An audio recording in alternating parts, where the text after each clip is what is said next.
এটা হচ্ছে বৃদান 52-র একটা মাঠ। তো কৃষক আমার সাথে আছে সুমন। তো আমি তাকে পরামর্শ দিলাম, যে পরামর্শ মোতাবেক সে স্প্রে করছে। আজকে দেখেন যদি মাঠটা দেখায়, এক্সিলেন্ট একটা মাঠ হয়েছে, এক্সিলেন্ট। মানে সেও খুব খুশি যে এরকম রেজাল্ট, মানে একদম হাতের কাছে, যে প্রমাণ স্বরূপ আপনাদেরকে দেখাচ্ছি।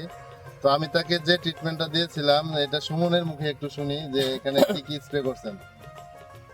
আমার ক্ষেতটা প্রথমে মানে সবগুলা ধানের শীষগুলা হলুদ হয়ে নষ্ট হয়ে গেছিল গা, হলুদ হয়ে গেছিল আর পাতাগুলা এই মানে হয়ে যাইতেছিল, শুকায় যাইতেছিল।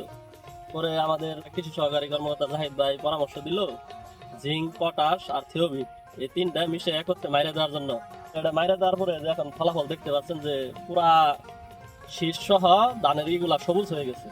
এখন খুব ভালো ফলাফল, এখন ইনশাল্লাহ আশা করি ভালো ফলাফল পাবো। আচ্ছা, যাই হোক, এই ভ্যারাইটিটা 52 জাতটা যদিও বন্যা সহিষ্ণু একটা জাত, তারা এটা করছে। তো আমি তাদেরকে কিন্তু না করছিলাম যে 52 ছাড়া এখন লেটেস্ট কিছু ভ্যারাইটি আছে, বিধান 103, এটা করার জন্য। তো যাই হোক, যেটা করছে মাশাল্লাহ, মাঠ এখন দেখেন ফ্লাওয়ারিং স্টেজে আছে, চমৎকার। মানে মনটাই ভরে গেছে আজকে। পুরো মাঠটাই দেখেন, এখানে একসাথে 6 বিঘা জমি আছে, তার একসাথে 6 বিঘা জমি, পুরো মাঠটাই 52। এবং মাঠের যে এটা, এখন বিন্দু মাত্র মাঠে কোনো রোগ বালাই নাই। এই অবস্থায় যদি থাকে, আলহামদুলিল্লাহ, তারা আশা করি আশানুরূপ যে ফলন এটা পাবে।